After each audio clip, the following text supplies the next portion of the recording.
வணக்கம். பல்சுவை பெட்டகம் வழங்கும் ஆண்டவன் அளித்த அமைதி பரிசு அன்னை தெரேசா உரைக்கோவை. நண்பர்களே, இந்த உலகத்தில் பலரும் பிறக்கிறார்கள், இறக்கிறார்கள், நடுவிலே வாழ்கிறார்கள் என்று வழக்கமாய் நாம் பார்க்கிறோம். தேடி நிதம் தின்று வெறும் வேடிக்கை மனிதரைப் போலே வீழ்வேன் என நினைத்தாயோ என்று பாரதி சிவசக்தியிடம் கேட்கிறார்.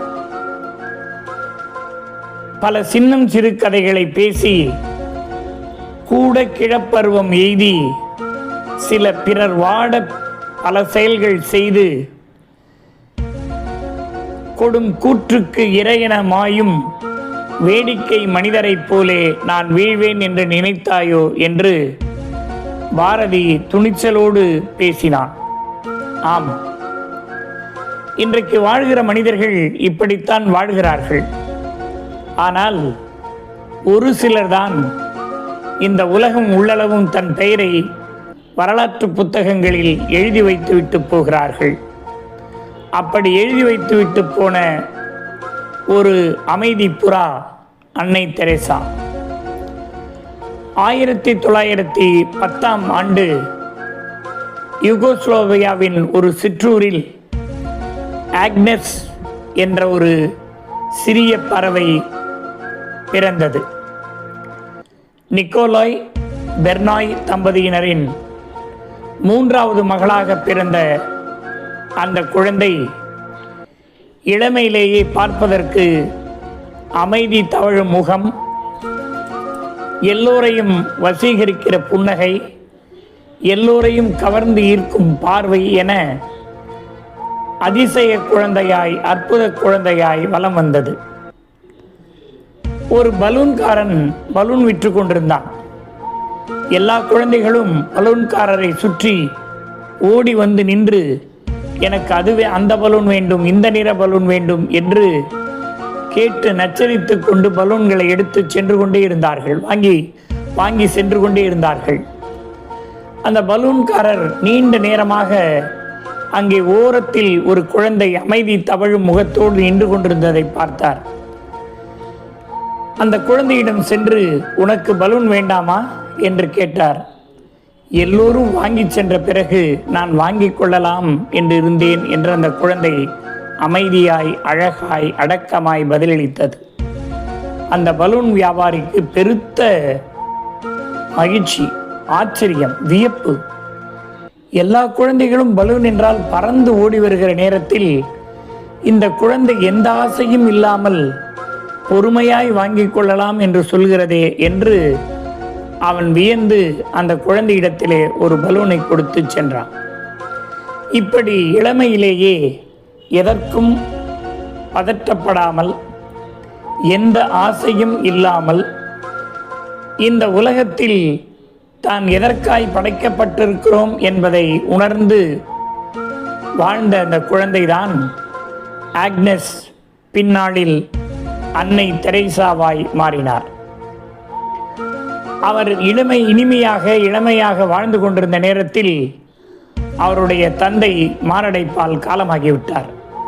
அவர் ஒரு மிகப்பெரிய கட்டிட ஒப்பந்ததாரர். நிறைய கட்டிடங்களை அவர் அந்த ஊரிலே கட்டியிருந்தார். செல்வத்தில் செழித்த குடும்பம் திடீரென்று வறுமையில் வாடத் தொடங்கியது. குடும்பத்தின் தலைவன் இழந்துவிட்டால் அந்த குடும்பம் நொடித்து போவது இயல்பு. அந்த வகையில் தெரேசாவின் குடும்பமும் நொடித்து போனது. எங்காவது சேவை செய்வதற்கு வெளிநாட்டுக்கு சென்று விடலாமா என்று நினைத்து கொண்டிருந்த போது ஆப்பிரிக்காவிற்கு செல்வதற்காக பலரும் முயன்று கொண்டிருந்த நேரத்தில் தெரேசாவிற்கு இந்தியாவிற்கு வருகிற வாய்ப்பு கிடைத்தது.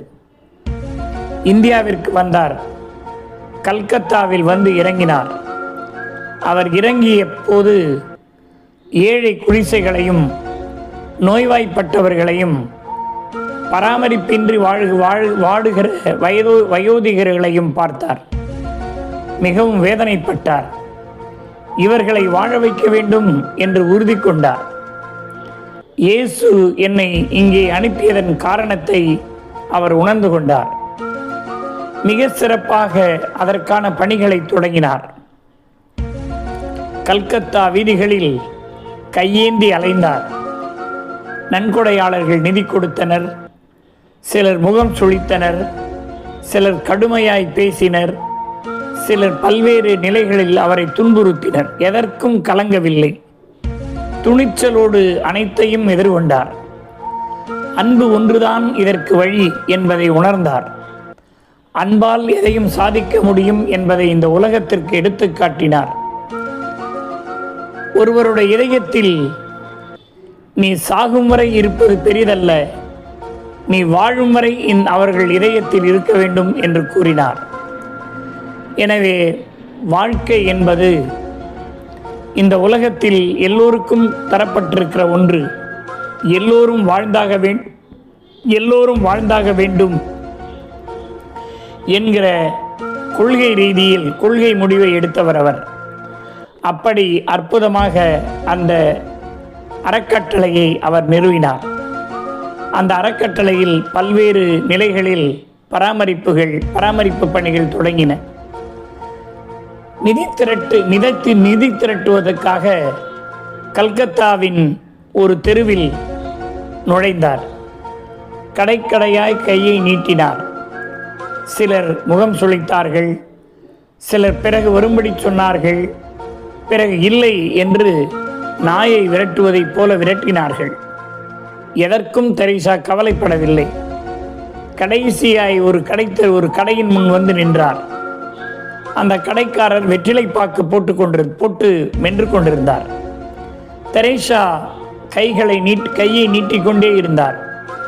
அவர் போ என்று சைகை செய்தார். இவர் போகவில்லை.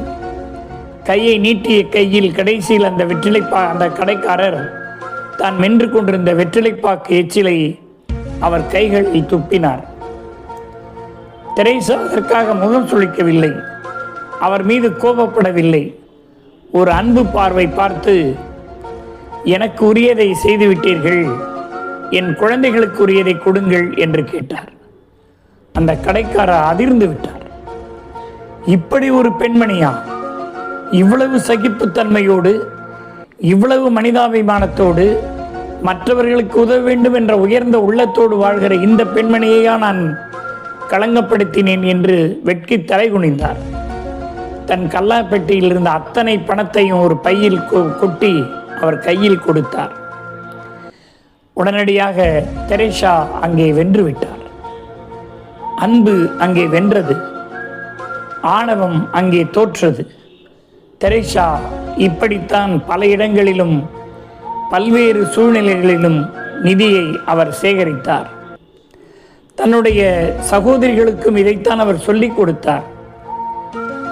யாராவது நிதி தரவில்லை என்றால் அவர்களை திட்டக்கூடாது, அவர்களுக்கு நன்றி சொல்லிவிட்டு வர வேண்டும், கிடைக்கும் வரை பொறுமையாக போராட வேண்டும், அன்பே இதற்கு அடிப்படையாய் அமைய வேண்டும் என்றெல்லாம் அவர்களின் சகோதரிகளுக்கு அவர் சொல்லிக் கொடுத்தார்.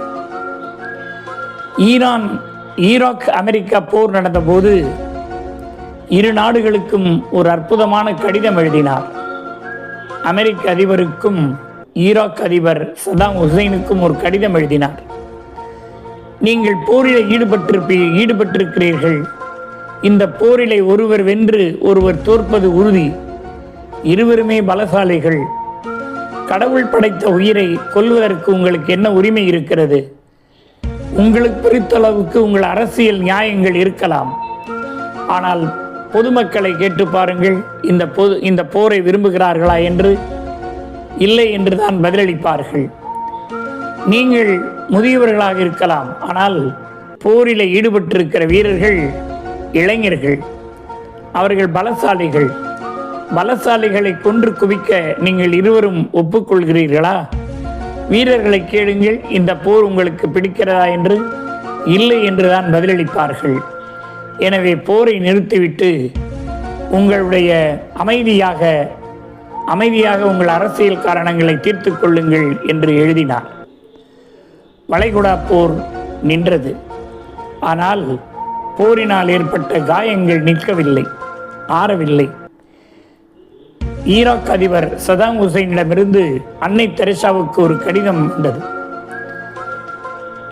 இந்த சிதைந்து கிடக்கிற, சிதலமடைந்திருக்கிற, சீரழிந்திருக்கிற ஈராக்கை நீங்கள் தான் சீரமைக்க வேண்டும் என்று ஒரு கடிதம் எழுதினார்.